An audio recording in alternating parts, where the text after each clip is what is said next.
I'm Nick. I'm here in the Grand Azure in Marmaris, Turkey. I'm here with Dave, Crystal Dave. These weeks are really good because we are here on some training, but we get to mix with our key trade partners and learn a lot more about what they do. And people who know me know I don't know a lot about skiing, so I'm going to introduce Crystal Dave. Now, don't worry, this isn't another episode of Breaking Bad. Dave, welcome. Why are you called Crystal Ski? Well, yeah, it's definitely not because of anything to do with Breaking Bad. Well, my name's Dave. I'm the business development manager at Crystal. I've been working for the company for about 15 years, skiing for 35 almost now. And I like to think I know a little bit about skiing. Definitely a passion of mine. Brilliant. So tell us a little bit about Crystal Ski, because I certainly hadn't heard about Crystal Ski a lot before. Obviously, I joined Not Just Travel.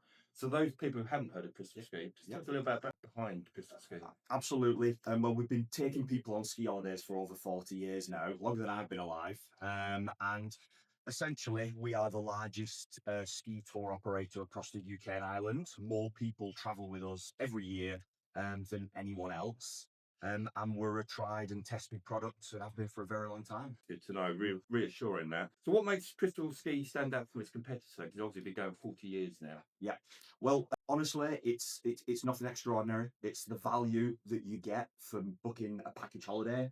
Your flights, your transfers, your accommodation, all rolled together. And of course, you can add on the all-important ski essentials to get you up the mountain and then down the mountain. It's a choice that we offer. Over 150 resorts now, going into 14 countries, and we fly from about 19 regional airports now. Okay. So wherever you are in the country and whatever resort that you're looking for, we should have you covered. People who know me know that I've always say, I don't want to go skiing. I'm not interested in skiing. I'll make a right tit of myself. I'll probably fall over. People will laugh at me. I'd embarrass myself. I've got no equipment. Is there anything for me? As a total novice, you think, but I really want to go and just see the scenery, just see how I'll get on. Well, I'd recommend one of our slope starters packages for you. Essentially, it's everything you would need on your holiday rolled into one package. Flights, transfers, accommodation, all your ski extras, your tuition. There is a rep that will look after you for the entire week. And essentially, you'll be going on holiday with 30 to 60 people that are all in the exact same boat as you. First time skiers looking to get into skiing. They're worried they might not fit in. They're worried that they might not have the support that they need. And that's what these packages are absolutely aimed for. So I would encourage all your clients that are perhaps interested to reach out. And there's 3 trips going this year. I'm not going to tell you where they are. You're going to have to comment below and reach out to find out where they are. Yeah. But that is just entirely for people who haven't skied before. Like, you can't come with a friend who's good at skiing. That wouldn't be for them. The slope class is purely for you and your friends who want to come and never skied before. Give it a go. It's purely for beginners. Now, you can go as a solo traveller, you can go as a couple, or you can bring the family. But there are the potential to go on a bar crawl, and if you bring in the 6 and 8-year-olds, you might have to leave them in the room. My ears pricked up there, bar crawl. If I wanted to go with friends, and I think, I don't know if I really want to do a lot of skiing that week, I might give it a little go, I might not like it. Is there plenty for people to do if they don't want to do skiing? Like, we're talking about hot tub spas, bar crawl, as you mentioned it. That's the kind of thing that really has always appealed to me without skiing. Absolutely. Well, what I'd recommend to begin with is you do something like a short break, 3 or 4 nights, go and see if you like it. Go with perhaps people that have already skied and that can bring you on the journey with them, or go and discover a new resort with your partner or your best mate. There are places in Austria and Italy, some fantastic spa hotels. Some of my favourite spas that I've ever been to are in Austria. You have great service, great food, great wine there. Along with the après-ski, of course, which is super famous. Lots of people think après-ski when they think ski. Yeah. One just off that might not be on people's radars. Check out some of the Nordic resorts. Norway, for example, you can go somewhere like Voss or Mørkdalen there. Voss in particular, you're an hour and a quarter train ride away from Bergen. You don't have to ski every day. You can turn it into a bit of a city break. And then you can also book through you to go on the Flon Railway and to go on a Nordic cruise. Whilst you're out there, you go and see the fjords and and hop on one of the most famous train rides in the world at the Flom Railway. So there's to do other than skiing. Dave, you're good at sales, I tell you. I want to do all of this. You should as well, to make sure you get in contact. No, it isn't just for beginners. Obviously, through Crystal Ski, you take all levels of skiing, don't you? And if you've got a really good expert out there, a lot of people think they're experts at skiing. I've got somebody at work, Woody, who never stops talking. He's into snowboarding. Can people bring their own equipment? Absolutely. I mean, shout out to Woody. I love ski experts being out there and spreading the word. Yeah, if you're bringing your own ski equipment, absolutely. Make sure you're booking your ski carriage on the plane. It's just like taking your golf clubs on a golfing holiday. Take your own boots, your own skis. But you can also hire all that as well. And when you're out there, you can book it as part of a package. I would encourage everyone to book it at the time you make your booking, so you know what the total cost of your holiday is going to look like. You know, we go on summer holidays, we arrive in resort, and then we're sold excursions, 100 quid here,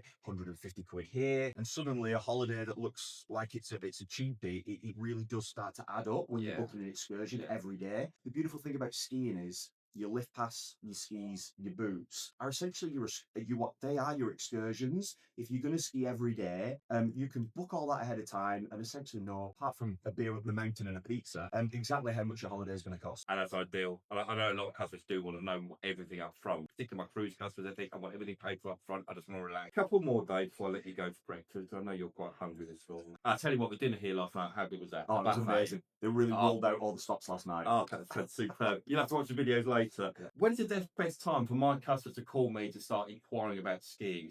You were saying there's quite a good time of year where it starts picking up. Yeah, I mean, absolutely. Now, honestly, the earlier the better for people that have got specific requirements. If you're a groom, if you're a family, if you're a beginner, or you're an advanced skier that's got really specific requirements, then the earlier you book, the more choice you're going to get.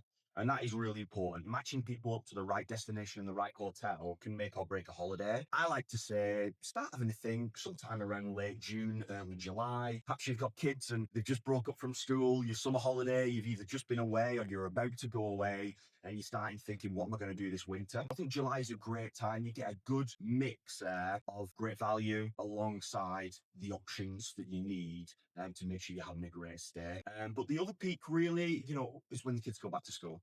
Yeah. When everyone's had the summer holiday and it's like, right, September's here now, let's start thinking about where we're going to go in January or February. But yeah, start looking now and make sure that you're in the right accommodation and the right resort. I don't know whether people realise, but you do long haul destinations, don't you? We absolutely do. Some of the places you do? Yeah, totally. We do the US, Japan, Canada. I would love to go to Japan. I'm a hardcore skier. I've skied everywhere, but Japan is still one of those destinations that I've not been to. Canada for me is probably my favorite long haul country to go to in the ski world. Whistler is the do-it-all resort. If you're looking for a really premium experience, with great skiing, great shopping, great food, great après ski, lots of activities to do, Whistler really is that one-stop shop for a really premium ski holiday. How long does it take to get there on a flight? It's not too bad, is it? Well, if we're flying west coast to Vancouver from Whistler, you're probably talking 9.5 hours. Okay. But for those families out there that want to do long haul but don't want to fly that far, we've got a resort called Tremblant on the east coast. It's 7.5 hours on the plane, out of London Heathrow.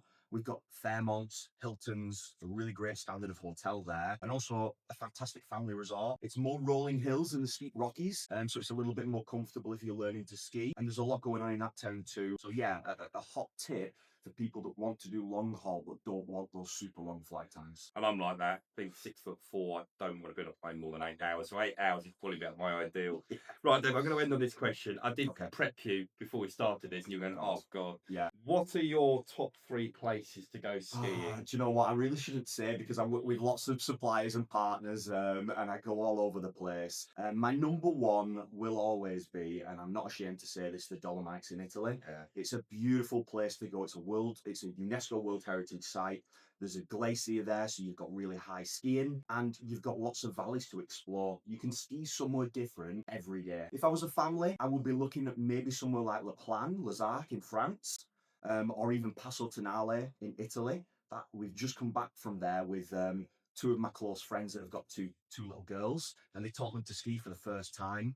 And Passo Tonale was absolutely perfect for that. Lots of beginner slopes, lots of easy slopes, felt really safe. And then the other one, really, and we've talked about it already, go and try somewhere in the Nordics. It's completely different to the Alps. The scenery's different. It's rolling hills, lakes. There's extra activities that you can do, like the fjord cruises, the Flom Railway, snowmobiling, ice fishing. So you don't have to be skiing every day in the Nordics to have a really, really good winter holiday. Well, I really thank Dave for his time today from Crystal Ski. And remember, you could say, well, why do I want to book through Nick? I could just go and do it online. Remember, we have access to Dave and other people who work with me at Crystal Ski. And so we find the perfect place for you. You know, these guys have been to a lot of these places. And as you heard, Dave knows a little bit about skiing. But remember, get in contact. Dave, thank you very much for your time today. Thanks, Cheers. everybody.